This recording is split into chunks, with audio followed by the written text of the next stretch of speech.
folks, and welcome to Homesteader News. Hey, I thought I'd give you a little update on the homestead, some projects that I'm working on. Also maybe talk a little bit about when you get your land or you're looking for land, what you can expect. You're going to be clearing some land, like is what I'm doing, and maybe doing some projects. Well, hello, horse. And I was just going to show you, this is the land right across from my place, and this is what my property looked like. It was just full of sagebrush and Russian olive trees. And these are my cousin's horses, beautiful horses, and one of them come over here to say hello. Hello there. And he has his horses here on this property, but this is a lot what my property looked like when I first got it. Just full of sagebrush, not good for a whole lot of growing of anything. But depending on how your lifestyle is, what you want to do with your homestead, you can do a lot with a piece of rough land like this. But it takes some work. If you want to clear this stuff out, it's going to take some work. You're going to have to cut some trees down. You're going to have to plow some sagebrush under. Not everybody wants to do that. Some people just build their cabins right on the property and live as it is natural. Now me, I wanted a homestead where I could raise some animals, and so even though that's what my property looked like, just full of sagebrush, over the years I've been developing my property and I'm still working on it. This is what the property is looking like now. Now this whole front road looked just like that road over there, just full of sagebrush and pretty ugly looking. But over time I took out the sagebrush and I let the natural grasses come in, and I'm building this fence along here, still working on this. But you can see I got a nice 3-rail fence that I built in there.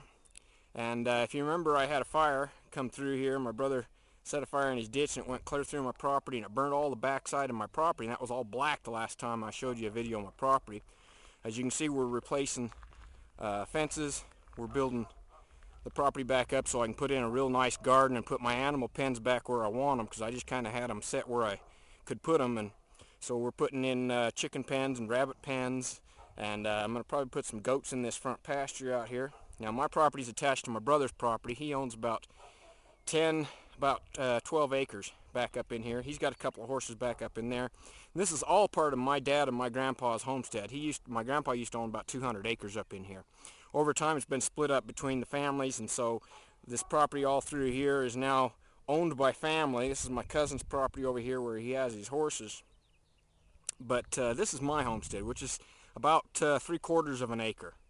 And you can see that's a lot of property. That goes clear from that fence line back over there, and it goes clear over to that fence line over there. That's a whole lot of property. For raising animals, you really don't need more than about an acre, unless you're going to be raising horses and cattle. If you're just going to be raising goats, small animals, an acre is a lot of property. You probably won't even use that much property if you plan your property right. You notice that I built my cabin way back there in the corner so that I would have all this land to be used for raising animals and doing other things. Okay, and just a little view of what my property looks like. And I'm going to be putting a gate right in here. You can see I built me a wood walkway across the ditch, and when this ditch got all full of sagebrush and everything like that, it took a detour on its own. It used to be straight, but now the ditch is crookeder than a dog's hind leg. And this catches the wastewater, the runoff water from the farmers around here. Now this is just free water, and so my plan is, where this culvert runs under from my driveway, I'm going to use those cement blocks there. I'll build up a channel, and I'm going to make me a waterway so that I can catch this free water, and I'm going to run a ditch with a pipe over there so that I can flood irrigate my property. And then I'm going to put a water pump on this system as well so that I can run an irrigation sprinkler system, so I can water a large garden. And I'm going to put raspberry bushes and large garden, and I'm going to put flowers and more trees. Now these trees, they look pretty nice right now, but let me tell you, they are a pain. These are Russian olive trees, and they're not native to this area. They planted them in here after World War II as part of the CCC projects. My dad and the other man all got busy putting trees in everywhere. They didn't realize these trees were going to spread, and they just took over. And as you can see way over there, they just took over, and any place there's some water running, they just run down the ditch banks and lawns, and they're a major pain to take out. And this whole yard was completely full of those Russian olive trees. And I've had to go through and I've pruned them down, and I've kept the ones that I wanted for some cover along my front yard here, because I wanted to keep some trees for some shade. But I took a lot of the trees out. You can see where I've had to trim and cut trees down, do a lot of pruning, and that's what I'm doing right now. I'm in the process of getting some of these trees out of here. And that's what you can see over here. You can see these big old piles of trees that I've been trimming out of my yard. And you'll probably have to do some of that too if you don't want to live with the trees in all your yard. Then you're going to have to go and do some pruning and get your chainsaw out and get busy. And what I'll do is I'll prune these all down like this, and then I'll trim all the small stuff off. I'll keep the big stuff for firewood, and then I'll probably either burn or bury all this small branches. But I got my work cut out for me, because you can see now that fire came up through, as you remember, that fire came up through my corner of my yard here, and it burnt down my old camp trailer. We managed to save the vehicles, but it burnt down my old camp trailer. And this is what's left. Just the frame. And it's so tweaked that it wasn't worth using for anything. So what we're going to do is, when my brother comes up here from California, we're going to cut that into pieces and send that off to the salvage yard and get that out of here. But it burned everything all the way down, clear across this backyard.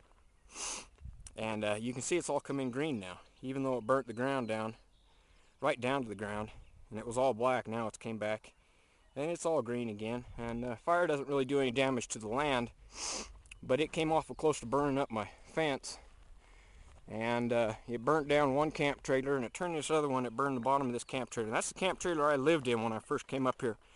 That's all I had. I had that and an old truck and $200 in my name. And I moved on here and started clearing the land. I put one little solar panel on there for running the water pump and lights. And I lived in that for 2 years while I designed and saved some money to build my cabin.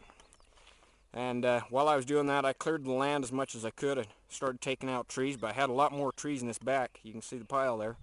There was trees all along that back fence that I hadn't got to. So when the fire came through here, it gave me an opportunity and a kick in the butt, and so I went and cleared all those trees out of there.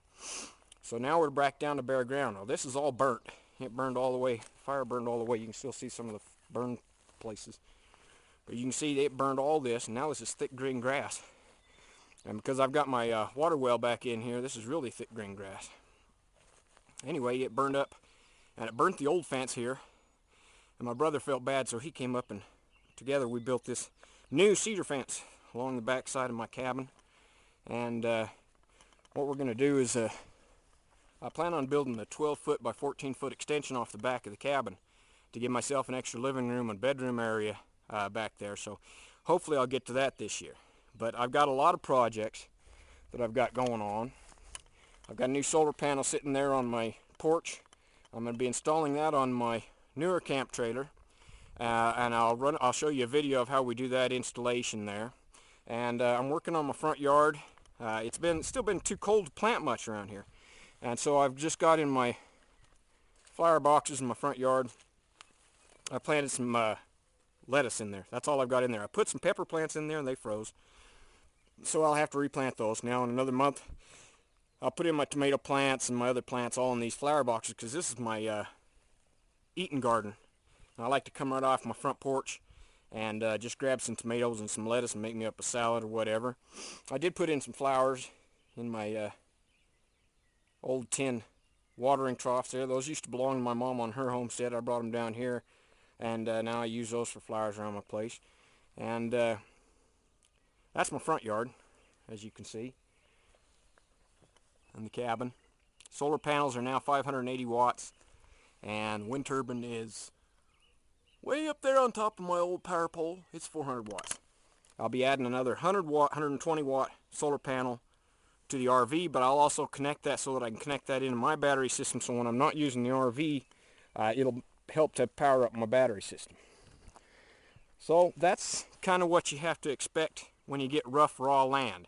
Don't expect it to look like this. This is a lot of work. This is probably 7 years I've been going a little at a time getting this built up. Now that takes a while, because I run a business, and so I've been occupied with that instead of working on the homestead. Now I'm getting busy working on the homestead again. So we're going to get this done as much as possible this year. But when you get your land, it's going to look more like that stuff over there. Or you might be if you're in the mountains, and you're going to have high pine trees and stuff like that that you may be dealing with. This area up here is high desert land, and it was never developed. I mean, this was completely rough, raw homestead land up in here. And what you get in the desert land is you get a lot of cedars, and you get a lot of sagebrush, and you get a lot of sand, you get a lot of sandstone and rock. The land's not going to be level. You might have to level out your land if you want it to be level. And you may have to put in ditches for running water, which is what we're doing. You'll have to put in an irrigation system if you want to grow something, and that's all comes with owning a homestead. But it's worth it, because when you get done, then it's a nice looking place, and you end up with a decent piece of property for raising animals, building your house, raising your family. So anyway, that's my projects for this year, and as I go along, I'll make some more videos, show you the stuff that I'm working on and getting done, and share that with you. All right, folks, have a great day.